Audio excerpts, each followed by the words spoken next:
Hello everyone and welcome to BoredMaster, the channel created to help cure your boredom one video at a time.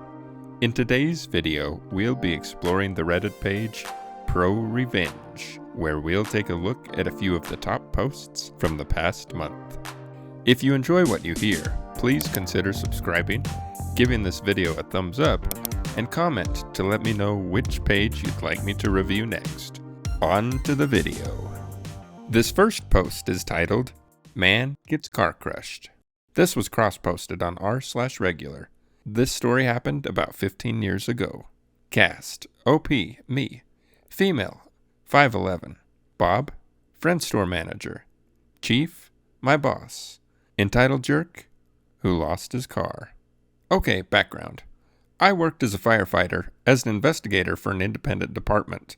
For information, an investigator was the rank of an LT, and was based out of a large station, 2 engines, 1 newer 110 tower ladder truck, relative later, 1 chief car, and 1 utility truck. Every day the food duties changed from firefighter to firefighter. My chiefs turned to cook when this happened. My friend Bob worked as a GM of a small grocery store. There was a long empty space in front of the store, marked with the following sign, Emergency Vehicles Only. Enter Entitled Jerk.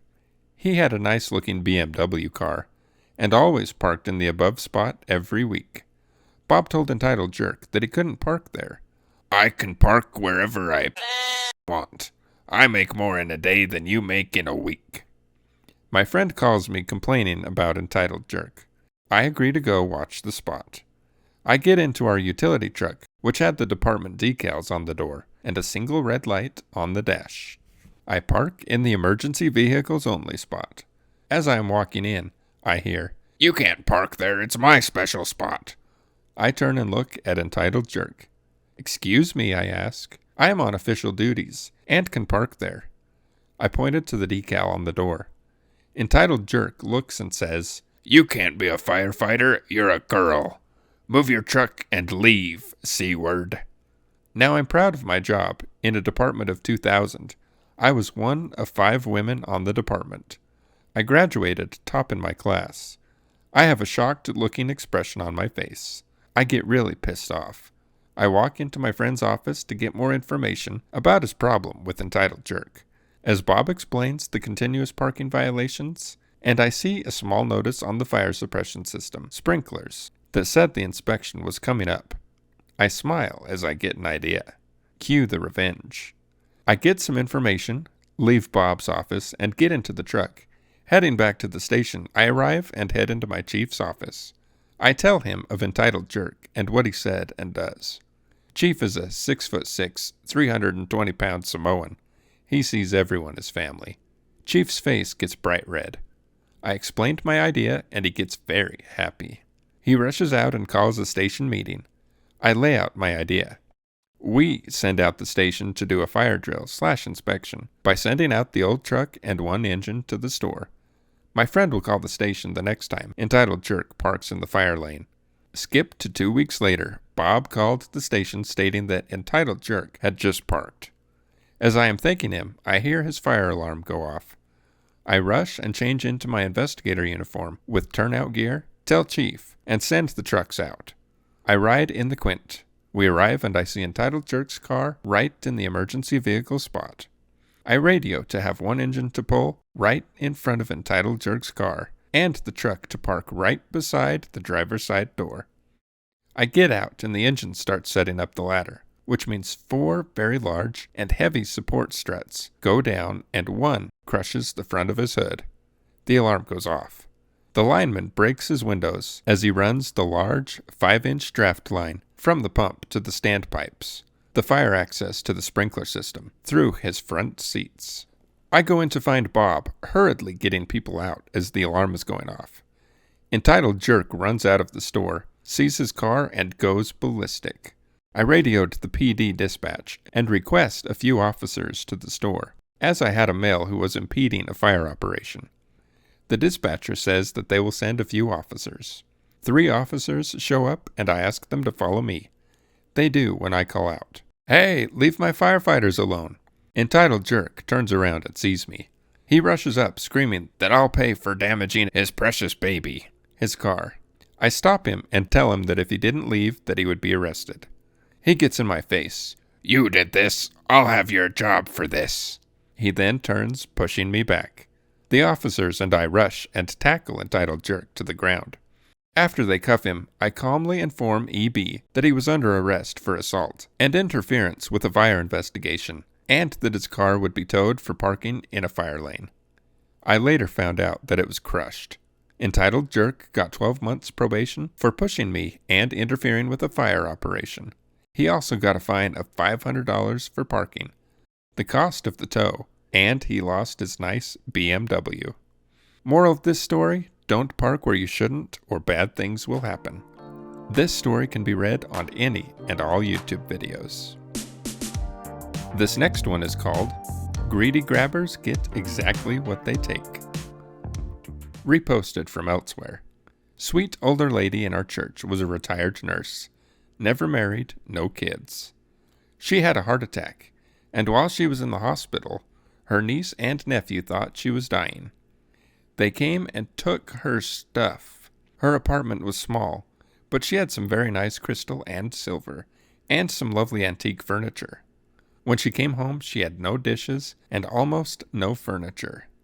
Niece and nephew denied it, but the neighbors had seen them carting everything away. Several years later, she passed away. Her most recent will, dated after her heart attack, left $1 each to her niece and nephew. Everything else went to the church.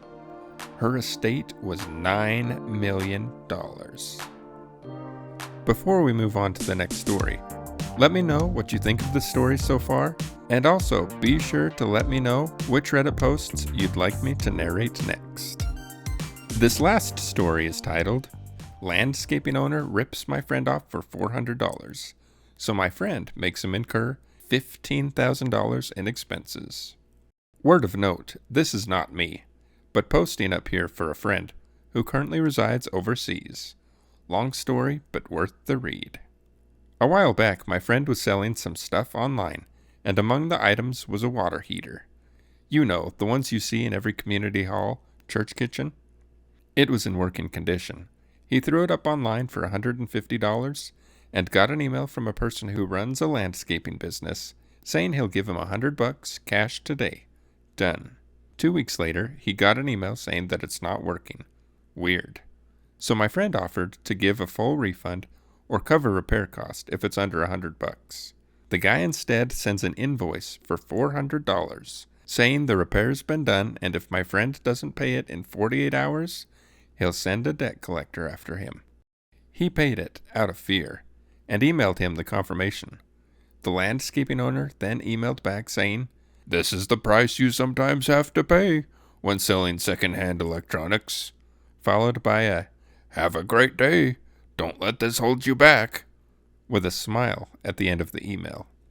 A month later, my friend was in a bar, and he overhears a girl talking about how her boss, who runs a landscaping firm, screwed over some dumb selling a water heater. My friend said, "Oh, I gotta hear this. Do you mind if I join your table?" And the girl said, "Sure," and told the story.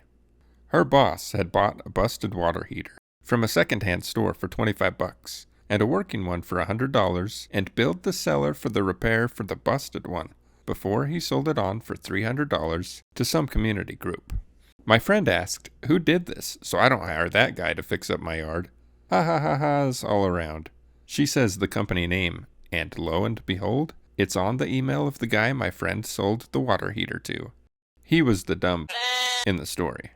He told me he was pretty angry about it, but COVID then hit, so he had other stuff to worry about. 18 months later, he was browsing the website he originally sold the water heater on, and he saw a bunch of landscaping materials. Shovels, gardening stuff, wheelbarrows, lights for working at night, drills, nail guns, some construction materials, and a generator. Now, in my friend's location, apparently, if you're selling a generator, then you need to have a warrant of fitness for it, providing that it works, it's safe, no flayed wires, etc., etc. Most people ignore it, and he saw that this generator is being sold by the landscaping firm. This generator, he said, just by looking at it, there was no way in would it have a WOF. Word of note, failure for a business to provide a WOF upon request for a generator after 2 weeks, when reported to the official departments and enforced by the court. The punishment is a hefty fine, and the courts often force the seller to refund the affected party and pay any costs that they incurred. evilplottingmusic.mp3. He talked to his flatmate, who agreed that they would go 50-50 on the generator, but he would transfer the money. Now, my friend had never met the landscaping firm owner face to face when selling the water heater. He left it outside, and pickup was confirmed via his security camera. And when he gets there, it was clear that the owner, this old grumpy-looking man, who enjoyed yelling at his employees, had emptied out his storage unit. The owner was very much, as it is, no refund. And the flatmate showed him the transfer confirmation, and they take the generator for $800. No warrant of fitness provided. They then took it to a friend of theirs who is an electrician, and he agreed to check it and give it an invoice for repairs. And to quote the friend, "It would be cheaper to buy a new generator, and to be honest, this generator shouldn't have been sold. It should have been scrapped." They also found that the main identification number had been scratched off, but not a second number that is often recorded as well on WOFs for tracking purposes. So they got in contact with the seller, telling him the cost for repairs, around $5,000. He promptly tells them that he's not paying it. As it is, no refund. To which they then asked, "Have you got the warrant of fitness for this generator?" Silence for 2 days. They followed up with another email asking for it. No response. Then they ask again and get an email from him saying that he'll take it back for $800. They said no. We want the WOF, and they get no response. They emailed him every day for 2 weeks. Nothing. So they printed out the original item listing that had been screenshotted and had been archived on the website and reported him to the website, and then the government. 4 months later, my friend is in court, and the guy went up to him. He tells him that he will take back the generator for $800 and that my friend and his flatmate will be going in to tell the judge that the seller has refunded them and that they want it all dropped. And that's what's happening here. Full stop. End of story. They're doing what they are told to do. My friend said no. So they went into the courtroom, and it's over very quickly. The inspector the government sent out to inspect the generator stated that it was in poor condition, shouldn't have been sold, was highly unsafe, and that the seller had tried to get the generator a WOF in early 2021, but instead had been told that it was to be repaired or scrapped, and that it was not to be sold. They identified it by a second number on the generator that they took down in the original attempt to get it WOF'd, which had not been scratched out like the first. The judge ordered the landscaping firm owner to refund the flatmate the $800, pay the $5,000 for repairs to the generator, and was ordered to pay a $10,000 fine, which would be given directly to my friend's flatmate as the affected party. When they left the courtroom, the owner was furious and told them that under no uncertain terms was he paying them a penny more, and that he couldn't understand what he had done to deserve such treatment. To which my friend said, "Remember the water heater?" He gave him a very confused look. "Remember the water heater you bought for $100? Well, I do, because I sold it to you. And I know that you had a different one repaired and invoiced me for it." His jaw was on the floor, and to hit it home he said, "It's a isn't it, when what goes around comes around, especially when it accumulated interest. You have 48 hours to pay, or a debt collector will be contacted. Remember, this is the price you sometimes have to pay when selling second-hand electronics. Have a great day. Don't let this hold you back." And they left. He paid the $15,000 2 days later. My friend and the flatmate split the $10,000 50-50, as they agreed. Combination of rent payments and study stuff. The generator they got repaired, and then got a WOF for it before selling it for $1,000 with a newly placed identifier number. Then they went out for a wonderful dinner and a night out in town. In short, old landscaping owner rips my friend off $400, so my friend makes him incur $15,000 in expenses. Thanks again for listening. Please remember to like, subscribe, and click the notification bell if you enjoyed today's content. I'll see you in the next one.